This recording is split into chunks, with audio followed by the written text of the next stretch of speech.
ao podcast SOS Mulher. Hoje temos como convidado o advogado Roberto Coutinho. Olá! Olá, Alexandra. É um prazer estar aqui e agradeço desde já o convite para participar desse programa. Obrigada e bem-vindo. Nossa convidada residente, Edmara Trigueiros. Olá, Edmara. Olá, Alexandre. Fala-nos um pouco o que é que aconteceu entre estas 2 semanas que estivemos assim um bocadinho ausentes. Cá estamos nós novamente. O que é que aconteceu? Alexandre, durante as últimas 2 semanas, a SOS Mulher recebeu um caso novo. Sim. E também tivemos a leitura de sentença de um caso antigo, que trata-se de uma tentativa de abuso sexual de uma menor de 5 anos de idade, onde o arguido, que também era menor na altura do ocorrido, foi condenado a 2 anos de prisão, 2 anos com pena suspensa e uma indemnização no valor de $10.000.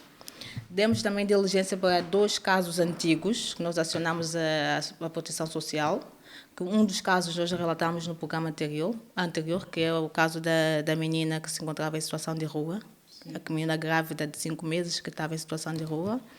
E também acionamos quanto a um caso de uma menor de 15 anos, que foi abusada por anos pelo seu padrasto, desde os seus 7 anos foi abusada pelo padrasto, e é um caso que nós já acompanhamos já faz algum tempo, mas decidimos agora, por questões várias, acionar a Proteção Social.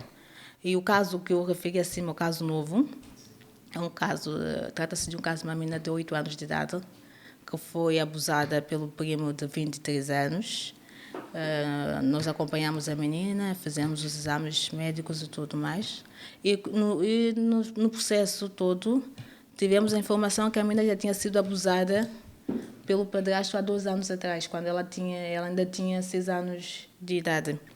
E a menina hoje está sob os cuidados do tio, o tio paterno. O pai é falecido, a mãe abandonou a menina e por este motivo decidimos acionar também a Proteção Social.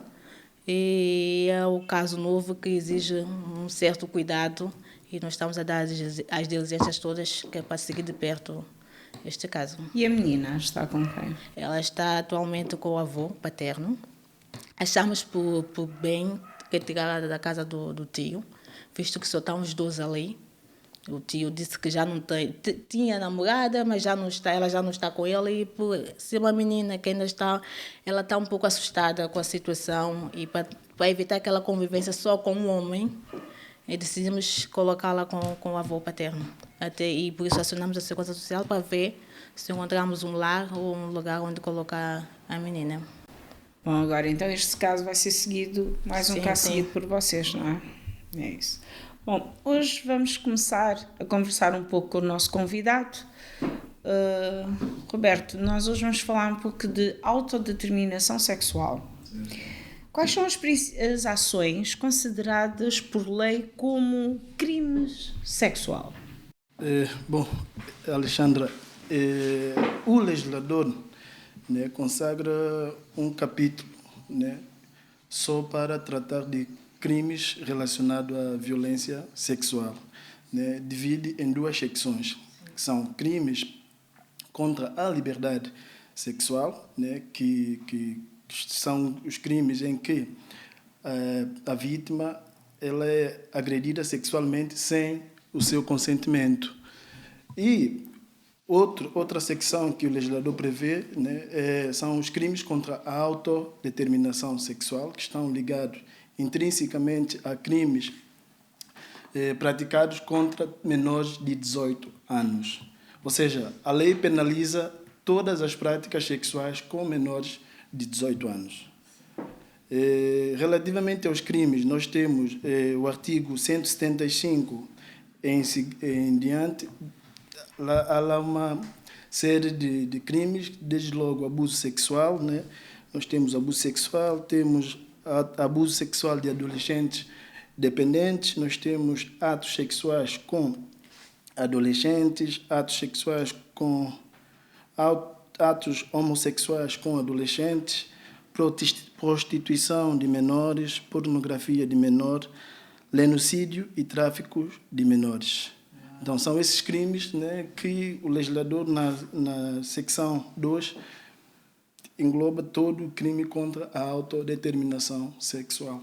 Cá em Santo Tomé, quais são os crimes mais frequentes de crimes sexuais? Nós falamos muito aqui de crimes sexuais contra menores, que já lá está, que vem abordar o que nós estamos a falar. Quais são os mais frequentes? O que nós temos observado, né, há muita incidência, principalmente de abuso sexual de criança, em que um maior de 18 anos abusa sexualmente de uma criança de 18 anos. Temos também a coação sexual e temos também a violação e também atos sexuais com adolescente. Esses são o que mais acontece, que são mais recorrentes hoje em dia na nossa sociedade. Sim, há pouco a Edmara falou de um caso anteriormente, já que de uma vítima, há 2 anos atrás, não é? De uma menina que tinha... Ela tinha 5 anos na altura do ocorrido. 5 anos, não é? E o jovem tinha 15. Na altura tinha 16. Tinha 16.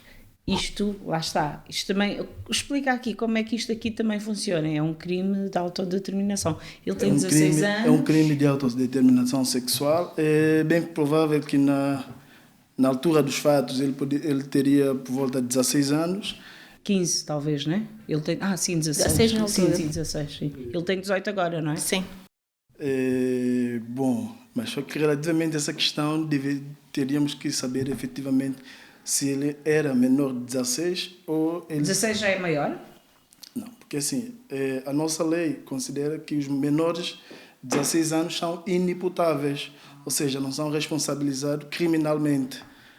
Os maiores de 16 anos já são responsabilizados criminalmente. Então, a juíza, ao entender, ou o tribunal, ao entender aplicar uma pena de 2 anos como pena suspensa, deverá ter as suas razões e os seus fundamentos, né, para aplicar esta pena a este infrator. Neste caso deste jovem, ele teve uma pena suspensa de 2 anos, não é? Mas pronto, fala-me assim de vários casos. Normalmente, quais são as leis aplicáveis para este tipo de crime? Talvez a pergunta seja assim feita. Bom, a lei aplicável aqui em São Tomé é o Código Penal. Foi introduzida uma alteração em 10 de agosto, salvo erro, a lei 1521, né, foi introduzida algumas alterações à lei 6 de 2012, que é o Código Penal, relativamente a essas questões de abuso, de crimes ou de violência sexual contra as crianças. O legislador entendeu, né, dado a crescente abusos ou violações contra menores, né? Sendo menores a vítima, o legislador entendeu agravar as penalizações como forma de inibir essas práticas.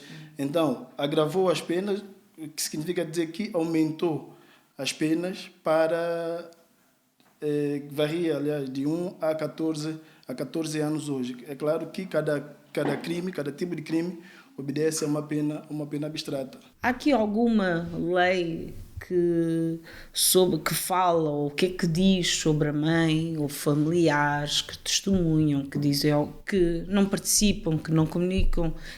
Nesta lei existe alguma coisa que fala sobre elas, sobre mãe, familiares? Sim, nós estaríamos a falar com certeza da alteração que foi introduzida ao Código Penal, né? Nós estamos a falar da Lei 15 de 2021.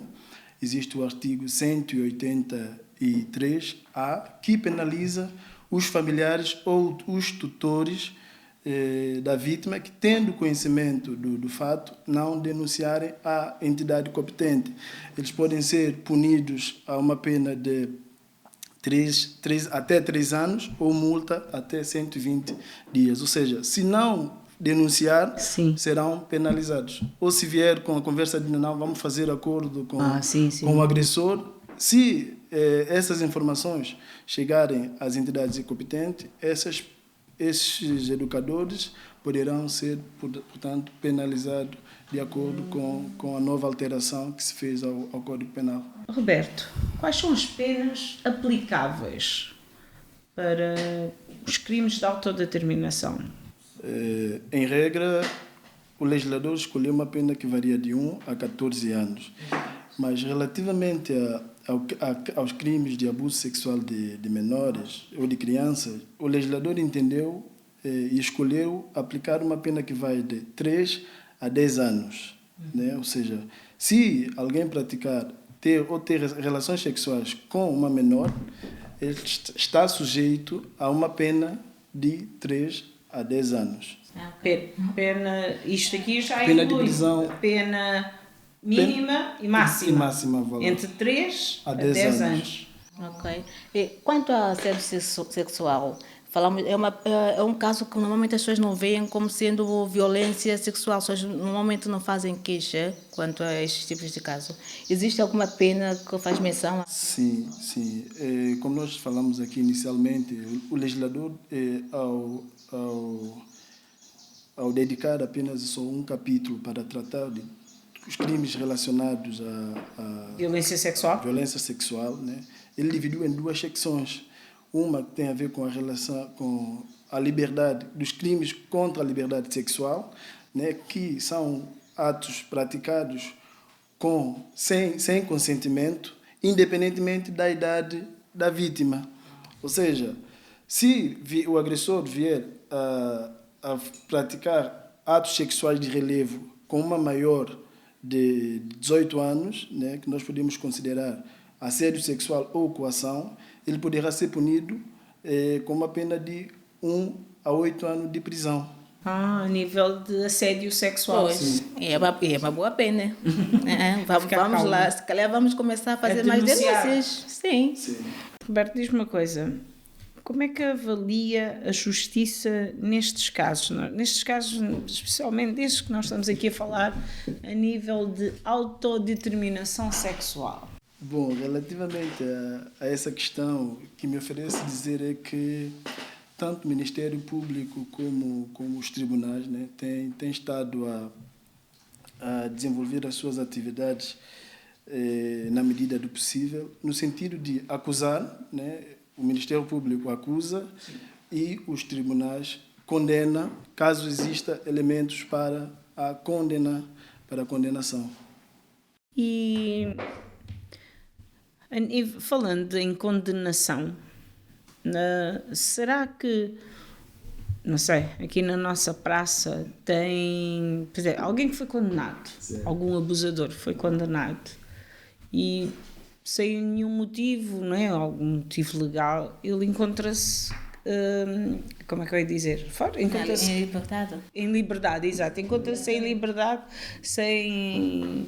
Existem casos aqui assim, em Santo Tomé? Existem mas casos. Eles saem em liberdade porquê? Assim, existe o procedimento normal que dá aos agressores alguns direitos, né, de apresentar recursos às sentenças ou aos acórdãos proferidos pelo tribunal.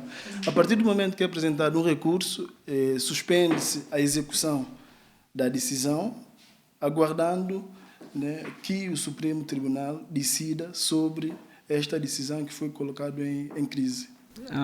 Daí, se o agressor, o prazo da prisão preventiva exceder, os tribunais são obrigados a colocar em liberdade esses agressores. Então, mas não há continuidade do caso?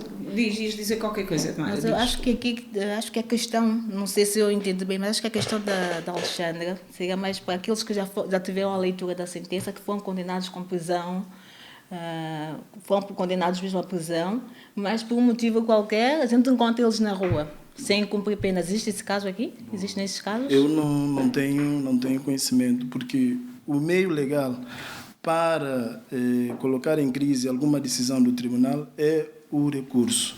Se o advogado do agressor apresentar um recurso, essa decisão automaticamente ela produz efeito suspensivo, ou seja, ela é suspensa enquanto esperamos pela decisão do Supremo. Não tem conhecimento de outras situações diferentes a isso. A execução dessas decisões, né, caberá ao Tribunal de primeira instância, né, executar as decisões do Supremo. Se o Supremo decidir em manter a decisão proferida pelo Tribunal de Primeira Instância e baixar para o Tribunal executar a decisão, então os tribunais de primeira instância terão que notificar os infratores, né, para que eles possam ser conduzidos aos serviços prisionais de forma a cumprir a pena que foi-lhe aplicada. E como nós sabemos, a justiça é um pouco lenta, não é isso? A morosidade processual constitui, sim, um grande desafio, um grande problema do nosso sistema judiciário. Eu acredito que é bem provável que estejam a trabalhar no sentido de melhorar essa situação.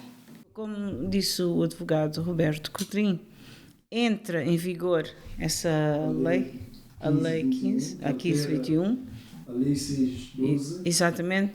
Mas, mesmo assim, há desistências. Há muitas desistências. Porquê? Se calhar as pessoas não acreditam muito também na nossa justiça. É um bocado isso. Há pessoas que vêm de longe, muito longe, chegam aqui, têm audiência marcada para as 8. A audiência começa às 11. E muitas vezes é adiada. Depois a pessoa perde interesse. Demora, coloca-se, faz a queixa, demora um ano, uma eternidade para se dar sequência. A pessoa perde interesse. Depois tem aquela questão também de ameaça. Principalmente quando o abusador e a vítima vivem na mesma casa. Quando a vítima é da mesma casa, está na mesma residência com o abusador, ela, no momento do ato faz a queixa e tudo mais, mas quando volta a ver com o abusador, parece que ela foi intimidada ou não sei, e acaba quase sempre por desistir, não querer mais seguir com o processo. E nós tentamos, fazemos o máximo possível, mas há casos que às vezes temos de dizer, olha, sim, vamos ter que abandonar, vai ficar na justiça a correr seus trâmites e pronto. Roberto, tuas palavras, o que é que achas? Estas desistências, o que é que tu achas? Já que acompanhas também os casos, assim como é Tomara. Não seria bem desistência, mas sim a falta de motivação em continuar com o processo, dado a demora, né? A Tomara disse aqui que a tramitação é muito demorada, né? E as vítimas, muitas das vezes, quando são sempre chamados, né, então elas, aliás, sentem uma falta de motivação por causa desta demora. Eu acredito que é tempo da justiça, né? A justiça tem que ter o seu tempo, a sua tramitação própria. O que nós precisamos fazer é continuar a pressionar, né, para ver se seja mais célere. Voilà. Uma pergunta. O abusador, não é? Há um crime de violência sexual, há uma denúncia, há uma denúncia. Ele é automaticamente, ele vai para a prisão preventiva ou como é que funciona? Só mais ou menos para nos captarmos aqui. Um crime de autodeterminação sexual. O abusador, alguém queixou SOS, foi à PJ, foi aquele processo todo. Ele é automaticamente preso, nem que seja preventivamente, ou ainda fica em liberdade, só. Porque aí está, já viu, voltar a vítima, se volta para a mesma casa, está ali o tio, está ali o primo, está ali o pai, está ali o padrasto, está ali, não é? Pois, feito a denúncia, né, sim, as instituições têm a obrigação de abrir um inquérito, né, para perceber as circunstâncias dos fatos, para depois encaminhar ao Ministério Público, que depois irá encaminhar o processo aos tribunais para que o arguido seja ouvido em primeiro interrogatório. Sim, arguido, sim. Voilà, o agressor. O abusador. Voilà, sim. E no primeiro interrogatório, sim, se existir fortes indícios da prática do crime em que o abusador está sendo indiciado, sim, o tribunal pode aplicar uma medida de coação, que é prisão preventiva, fazendo com que o abusador aguarde as próximas etapas do processo em prisão preventiva. E esse tempo pode ser quanto tempo, essa prisão preventiva? A prisão preventiva, ela varia de 3 meses para o Ministério Público concluir a instrução e apresentar a acusação. Depois, mais 2 meses para o arguido apresentar o requerer do debate contraditório, e ele pode chegar até ao máximo 7 meses com o início do julgamento. Uma questão. Em caso de flagrante delito, chegou-se ali e apanhou a pessoa em pleno ato, não há prisão? Sim, em situações de flagrante delito, né, há que dar todas as diligências para que seja o arguido, o agressor apresentado aos tribunais para o primeiro interrogatório, e atendendo a moldura penal para o tipo de crime em que o agressor está sendo indiciado, diz a lei que ele deverá aguardar em prisão preventiva. Eu, por acaso, tenho uma dúvida agora também que quero expujar. É o caso da menina de 8 anos que eu relatei. Sim. O primo assumiu que teve relações com a menina. E ele assumiu isso na PJ, mas ele não conta ser libertado. Não seria o caso dele já estar em prisão preventiva, mesmo sem ter o... Bom, não sei como é que foi dado o tratamento a esta situação. Se a partir do momento que foi apresentada a denúncia, ele confessou ali na PJ. O caso aconteceu numa sexta-feira. Sim. E o tio, que é o responsável pela menina, na segunda-feira foi a PJ, fez a questão, a PJ comunicou-nos, nós fomos ali, estava lá o tio, a menina e o abusador, estavam ali os 3. E ele confessou ter praticado? Sim, ele mais ou menos explicou o que aconteceu, como é que ele fez, explicou em detalhes. Ainda assim ele foi colocado em liberdade. Nessas situações, eu acredito que a PJ, né, deve ter dado diligências para apresentá-lo ao Ministério Público para dar seguimento ao processo. Mas nesse caso não seria importante mantê-lo já em prisão preventiva? Quem decide se vai ou não à prisão preventiva são os tribunais. Né? Okay. E eles estão lá, desculpa interromper-te, eles estão lá nessa hora com a PJ, ou como é que isso funciona? Porque a denúncia foi feita, ele falou lá na PJ, olha, ele nem explicou o que é que aconteceu. Ninguém faz nada? Não, feito a denúncia, feito a acusação, aberta o inquérito. O inquérito, né, é automaticamente encaminhado para o Ministério Público para dar diligências subsequentes. Sim. Tá vendo? E o Ministério Público terá que dar diligências subsequentes, que é verificar se efetivamente existem todos os elementos para apresentá-lo ao primeiro interrogatório. Este caso desta menina de 8 anos, nós há 15 dias também falamos de uma situação, é o mesmo, que o primo foi a menina... Ele foi sim, estava flagrante. Sim, a mãe também. apanhou o menino aí. Sim, é um menino... Mas qual é o ponto da situação?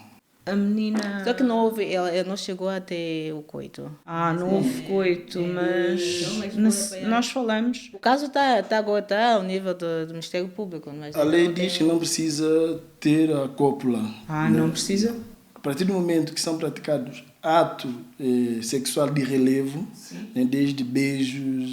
Estava em cima da menina. Pois. A menina tem 8 anos, 8 anos, sim. Mas é a mesma ou é um caso similar? É um caso similar. Este caso é bem diferente, é muito mais pesado. Mais pesado? Porque o caso que nós recebemos agora, a menina já tinha sido abusada pelo padrasto quando tinha 6 anos e foi agora abusada pelo primo. Foi mesmo abusada pelo primo de 23 anos. A mãe abandonou a menina, o pai já é falecido e a menina encontra-se numa situação muito delicada. Nunca foi à escola, é uma menina um bocado... digamos que ela está um pouco traumatizada, assustada, muito assustada. Por isso que já acionamos a proteção social. Estás a entender os casos? Nós temos aqui similaridades, não é? Mas entre casos e os abusadores continuam soltos. Bom. Ok, sim, isto é a situação para os tribunais. Sim, é uma situação que precisa saber, conhecer de perto para poder efetivamente... As entidades competentes é que devem... Exato. Se foi feita a denúncia ou a queixa à PJ, a PJ deverá dar a tramitação e depois o Ministério Público dá o tratamento devido para encaminhar aos tribunais. Roberto, já estás com SOS Mulher há quanto tempo? Desde o início? É pro bono? Como é que estás aqui com... Bom, nós estamos aqui há sensivelmente um ano.